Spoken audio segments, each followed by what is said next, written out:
One moment, please, Mayor Mennel. Just starting the live stream.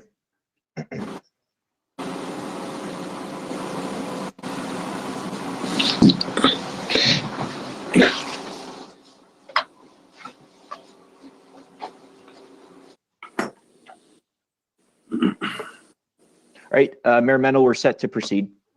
Okay, thanks, Josh.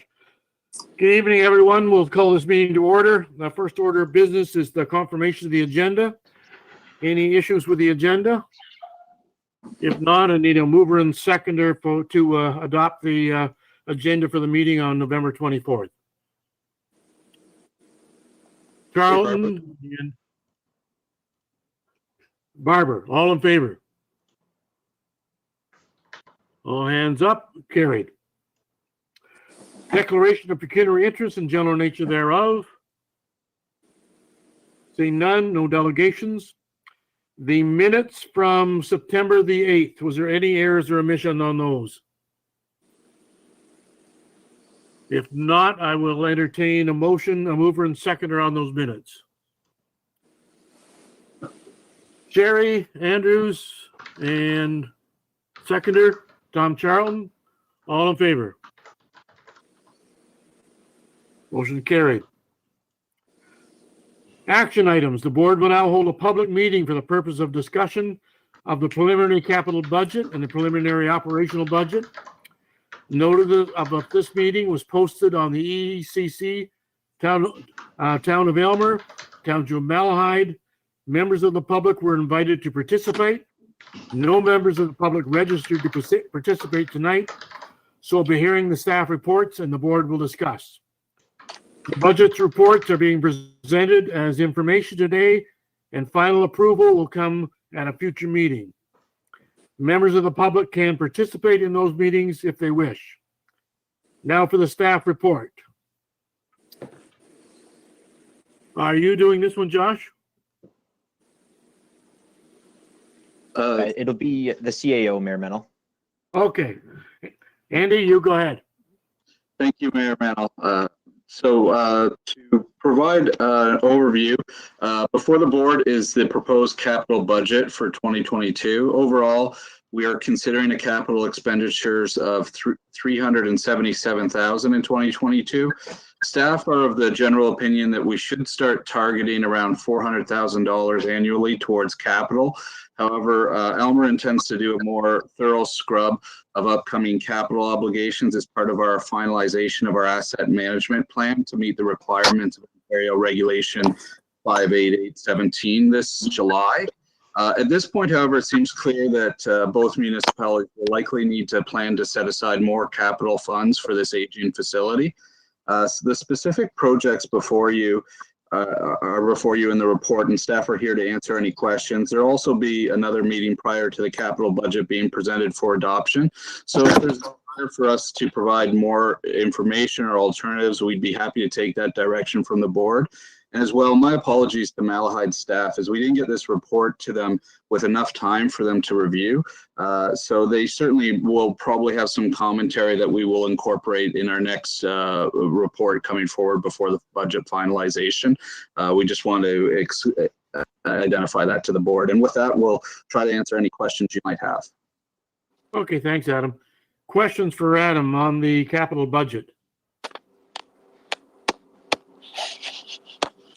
Is your hand up, Rick? No. Okay. My thumb. All right. I just see Peter. Question. Thank you, Mayor Mill. Question on the ice surfacer. We've talked about this in the past. Is this a piece of equipment that should be replaced on a particular schedule, or is it a piece of equipment that, if it's working well, efficiencies would say keep it running, not into the ground necessarily when things may begin to really increase in cost, but can we get more life out of it, especially because of the lack of use over the last 18 months or so? Through you, Mayor Mennel, to Councillor Barber. I can answer this inquiry. Councilor Barber, typically those units are about an 8 to 10 year life cycle. We checked with all our peer groups, and between 4,000 and 6,000 hours, and that's the turnover rate that you would look to replace the unit. We're currently sitting at 5,670 hours. With that being said, 2020 repairs were 4,100. 2021, our repairs are at $6,000. So our repairs are increasing each year. There's a lot of moving parts to this unit, and it is basically by industry standards at its life, at the end of its life cycle. Oh, thank you. Okay, thanks, Tom. Does that answer your question, Peter? Yes, it does. Thank you. I think we're probably at the end of the life cycle. We're just going to be putting money into a hole, keeping this thing alive. So I think we need to plan for a replacement. Tom? I heard just recently that we can get electric operated Zambonis now. Would we be looking at electrical power? Tom? I'm sorry, Mayor Mennel, I didn't hear the entire question. Tom was asking you about electrical powered Zambonis. Is that an option? Through you, Mayor Mennel, to Councillor Charlton. We have looked at some different options. If we go the electrical route, the industry is stating there's some ups and downs with that. There is some savings, but there's also some disadvantages with the cost of replacement batteries. As it stands right now, we're currently positioned with compressed natural gas, but all options are on the table. Okay, thank you. Any other questions for staff in regard to the capital budget?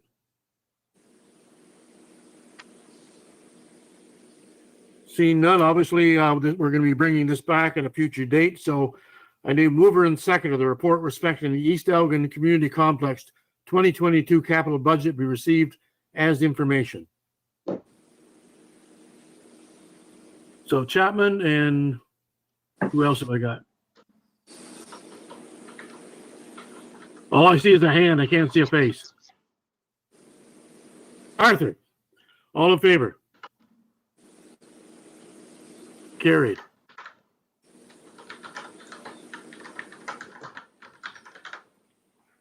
Operational budget. Are you doing that again, Andy? Thank you, Chair Mel. Yes, I'll present the proposed operational budget as well. Before the board is a preliminary operational budget.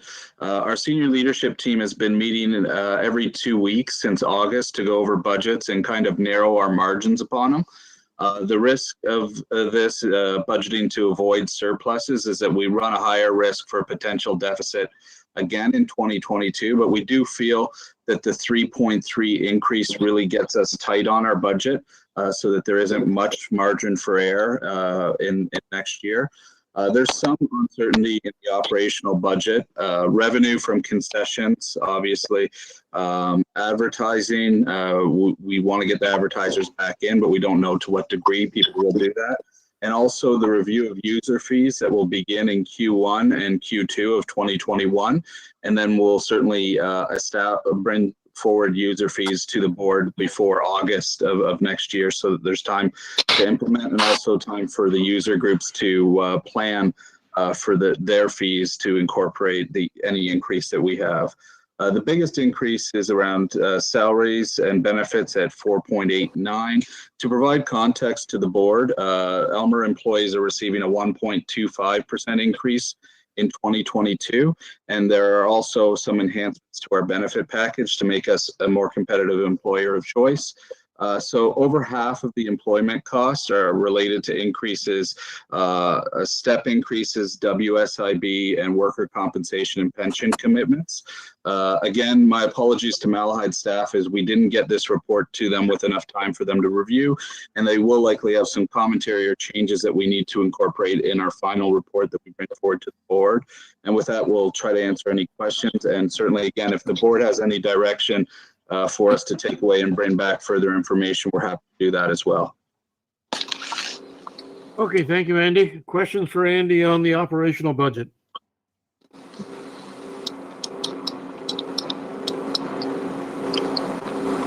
questions? We don't see anybody's hand up.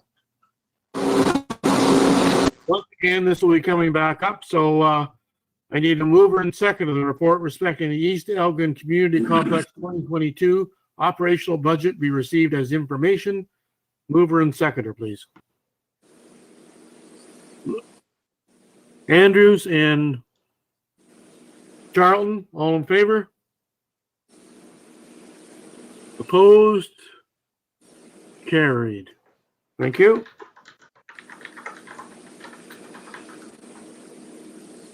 Are you doing the next one as well, Andy?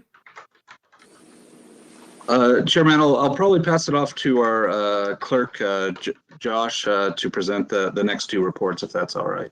Okay, go ahead, Josh.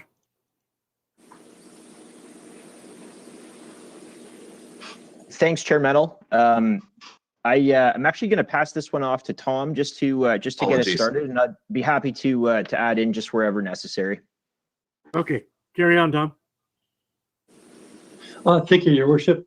Report 221 basically just outlines our concessionaire has forfeited his operations of the upper and lower concessions at the complex. With that being said, we are looking to actively pursue a tenant for the operations. The main cause of the forfeit of the lease was the pandemic, and anything else that is in the report, it's just for information, basically. Okay, thanks, Tom. Questions for Tom on the Board of Management information? Tom? The other Tom. Yeah, through your worship, could we entice food trucks to take up the slack here? Or is that, is there an issue with that or not an option? Through you, Mayor Mettle, to Councillor Charlton. I at this stage of the game, Councillor Charlton, we're going to pursue anything that we can use as an anchor tenant for the concessions. I contacted a food truck company last year. I'm sorry, before our previous tenant, and it just wasn't in their operations. But that being said, everything's on the table, sir. Okay, thank you. You're welcome. Any other questions for Tom? Obviously, COVID has had a real impact on the concessionaires, and you know, obviously, if they're not making money, they're not interested. But hopefully, if we turn the corner and things come back to normal, we'll have more people interested. Your Worship, I'd like to just also inform the board. I've had two site meetings with a potential concessionaire. So fingers crossed, we are moving in the right direction. That's good to hear, Tom. Thank you. You're welcome, Your Worship. Any other questions for Tom? Seeing none, mover and seconder, report number 2-21, EECC Board of Management received for information. Mover and seconder. Cerna and Andrews, all in favor? Opposed? Carried.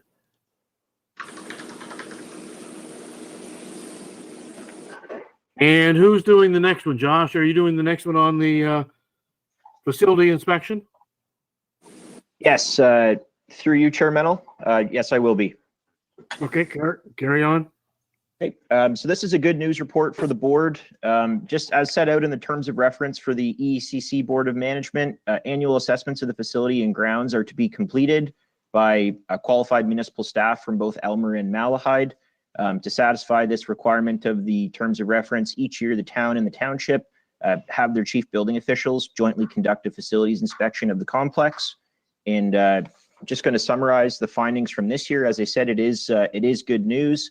The only highlighted deficiency or improvements that were outlined had to do with a recommendation to have a roof inspection undertaken by a qualified contractor just to determine the cause of some leaking that's been taking place. Staff are recommending that the inspection be completed within the repairs, alterations, and services line item within the budget that was put before the board this evening. And additionally, the CBOs identified some paint flaking off of a number of the HVAC ceiling diffusers in Imperial Hall. And the recommendation at this point is that these should just be replaced as needed. And again, staff are recommending that the inspection and any necessary repairs be undertaken and funded through the repairs, alterations, and services line item. Happy to answer any questions that the board has. Okay, thank you, Josh. Questions for Josh on the annual facility inspection? Peter. You're muted, Peter. Sorry about that. On the matter of the roof leaks on the breaks in the roof for roof hatches and things like that, preliminary thoughts, is it a question of caulking or is it a question of something that's more extensive?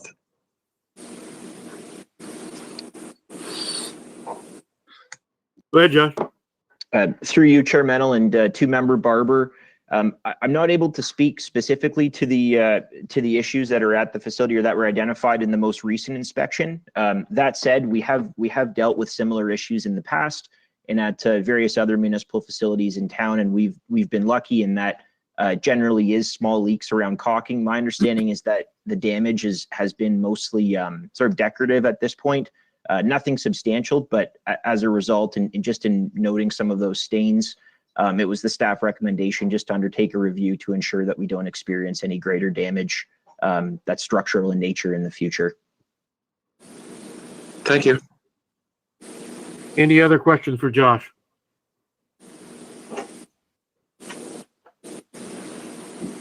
Arthur, do you have a question? Yes, Your Worship. To Tom or Josh, generally we find that at the Legion, basically our HVAC units on the roof, the seals break, and it's a little bit of leak coming in that, and that's what I assume was happening at the complex. Through you, Your Worship, I can respond to Councillor Auslotch. Councillor Auslotch, that is correct. A lot of the caulking now has cracked and split, so we are seeing some leaking around some of the infrastructure on the roof. But we've chased a couple of leaks there. The way the building has the different levels and roof lines, we seem to have some issues there as well. But we've been looking after it and trying to be as proactive as possible. Any other questions for either Tom or Josh? Being none, a mover and seconder, report number CLRK 43-21 entitled East Elgin Community Complex Annual Facility Inspection Results be received as information. The board directs staff to take the necessary follow-up action and repairs as permitted within the 2022 approved operating capital budget. So mover and seconder for that, please. Charlton and Barber, all in favor? Opposed? Carried. Inquiries by members. Any inquiries?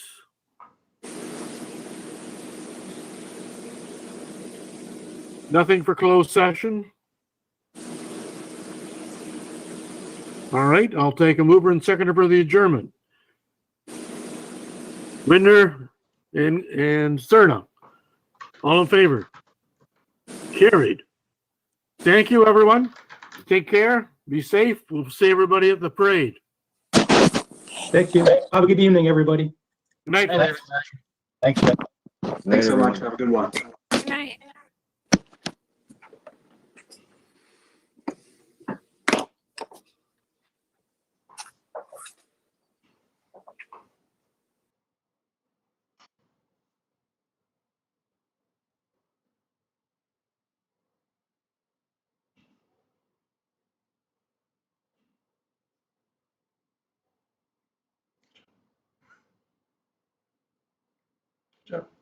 Have a good night.